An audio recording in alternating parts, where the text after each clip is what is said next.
Good evening guys, मैं विशेष from मथुलियम English academy.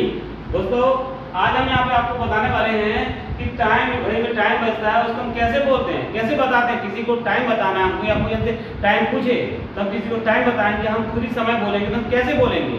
जैसे मान लीजिए आपको किसी समय पूछना है कि आपकी घड़ी में कितना बजा हुआ है या घड़ी में कितना बज गया है, तो आपको इसके लिए क्वेश्चन आपको क्या करना चाहिए, what is the time in your watch, नहीं what is the time by your watch. ये ग्रामेटिकल एरर होती है, यदि आप इन बोलेंगे तो ग्रामेटिकल एरर है।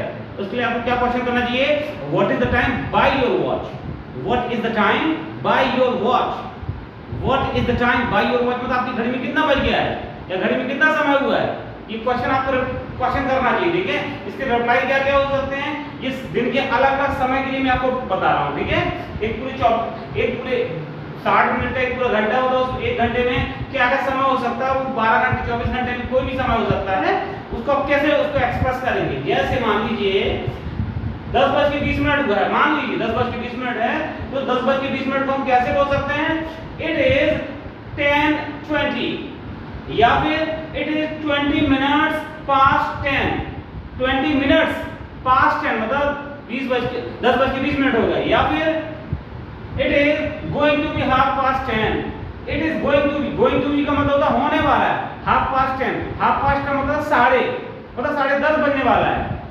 It is going to be 10:30 मतलब 10:30 बजने वाला है।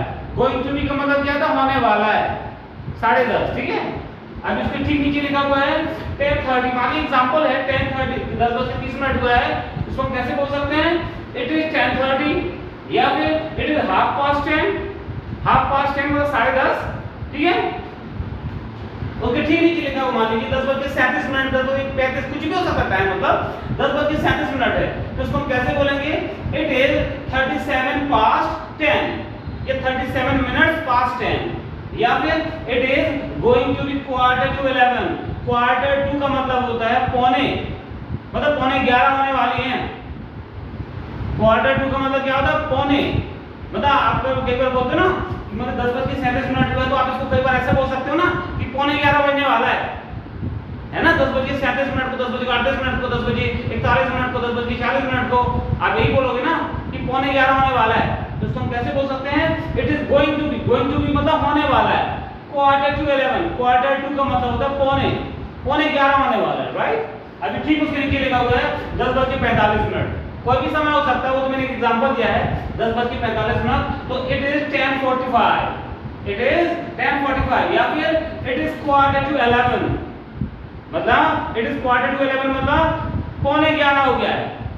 या 10:45 को डायरेक्टली बोल सकते हैं, या फिर ये 11:15 हो गया, तो 11:15 को हम इंग्लिश कैसे बोलेंगे, इट इज 11:11। क्वार्टर क्या होता है, ध्यान सुन लीजिए, क्वार्टर क्या होता है, किसी भी चीज को जब 4 टुकड़ों में तोड़े, किसी भी चीज को, कोई भी चीज हो सकती है, उसको 4 टुकड़ों में तोड़े तो उसका प्रत्येक टुकड़ा उसका क्वार्टर कहलाता है।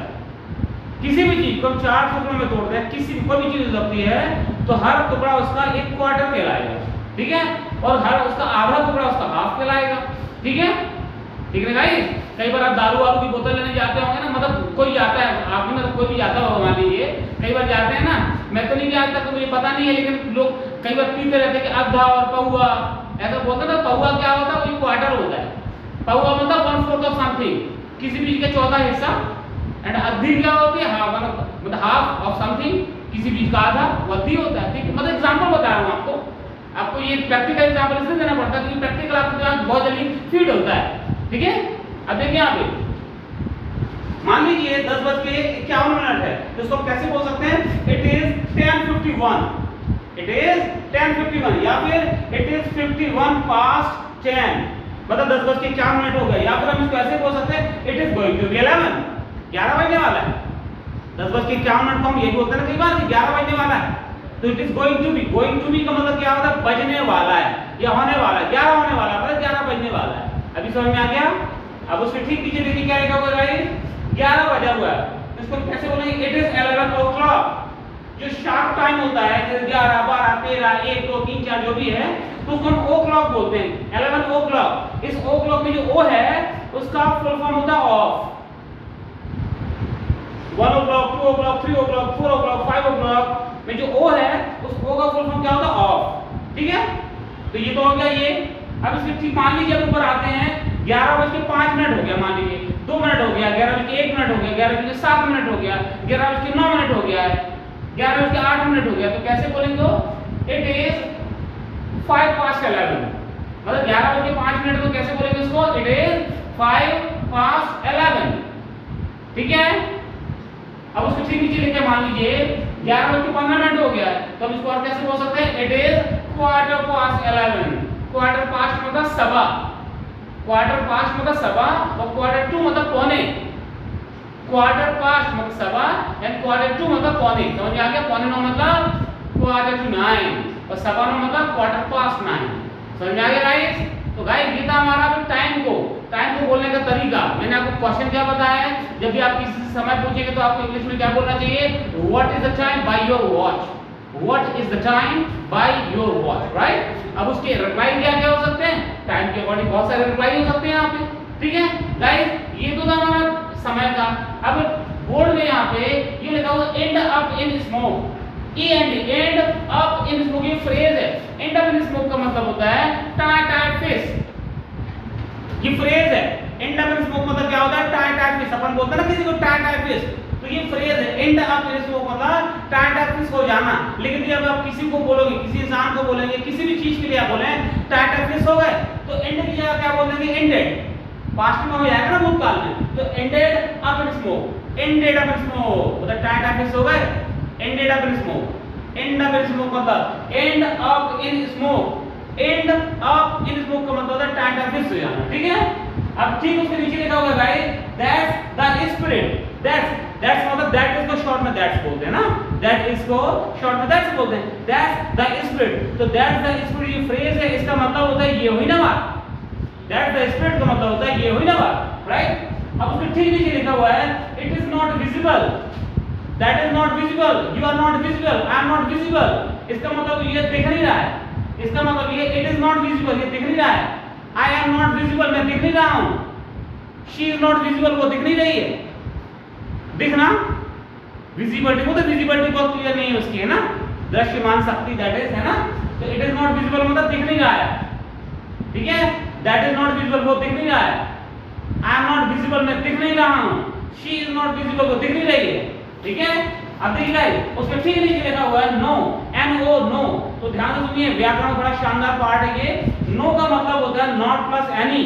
नो का फुल फॉर्म है नॉट प्लस एनी। एनी पहले भी आ सकता है, एनी बाद में भी आ सकता है। जैसे आप बोले नोबडी, तो नोबडी है नो वन, तो नोबडी का फुल फॉर्म क्या होगा?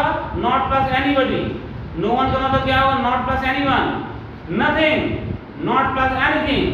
Nowhere, not plus anywhere. No how, not plus any how. समझ में आ गया गाइस? कहने का मतलब ये नो का मतलब क्या होता है? Not plus any. गेटिंग? अब उसमें ठीक नीचे लिखा हुआ है गाइस यहाँ पे everything looks, L double O K S, everything looks pale, P A L pale, to the jaundiced eye, J A U N D I C E D, jaundiced eye. Everything looks pale to the jaundiced eye.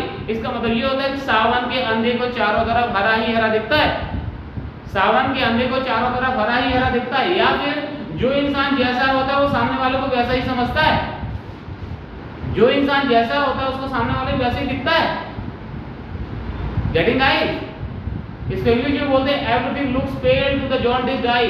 Pale का मतलब क्या होता है? Yellow. Yellow पीला होता है ना, yellow मतलब, तो येलो का पर्यायवाची से पेल भी है, पी ए एल पेल। और ये जॉन्डिस क्या है? जॉन्डिस, जॉइंटिस बोलते हैं उसको। पीलिया हो गया, पीलिया तो उसको जॉइंटिस हो गया। जॉइंटिस कुछ नहीं होता है, उसको क्या बोलते हैं? जॉन्डिस बोलते हैं। जॉन्डिस, जॉन्डिस ये डी है यार, जॉन्डिस जो है, जॉन्डिस ये एडजेक्टिव बन गया। Everything looks pale to the jaundiced eye. सावन के अंधे को चारों तरफ हरा ही हरा दिखता है। Getting guys? अब इसके अलावा भी कुछ है बताने के लिए। हाँ अब देखिए यहाँ पे टॉप ऑफ द बोर्ड यहाँ लिखा हुआ है borrow, B O double R O W, borrow, borrowed, borrowed. Borrow मतलब क्या होता है? उधार लेना। उधार लेना को क्या बोलते हैं? Borrow, B O double R O W, borrow. ये मैन वर्ब है। ठीक है। ट्रांजिटिव वर्ब है, मैन वर्ब है। ठीक है। उसके ठीक नीचे लिखा है L E N, land. Land, land, land. Land first है, ये लैंड इसका सेकंड थर्ड है। लैंड इसका मतलब क्या होता है? उधार देना।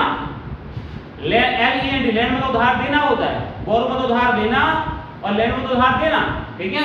उसके ठीक नीचे रहा एल ई एन, ये भी लैंड, इसका प्रोनाउंसिएशन लैंड होता है। इसके तीनों फॉर्म क्या होते हैं? Land, landed, landed. तो इसका मतलब क्या होता है? लैंड मतलब जमीन पर उतरना या नीचे आना या जमीन को छूना, जमीन को टच करना। कई बार आप जब क्रिकेट देखते हो ना, जो कोई रन आउट होता है कोई, तो बोलते हैं ना did land the bat. Did land the bat मतलब कि आपने बैट को छुला दिया जमीन पर।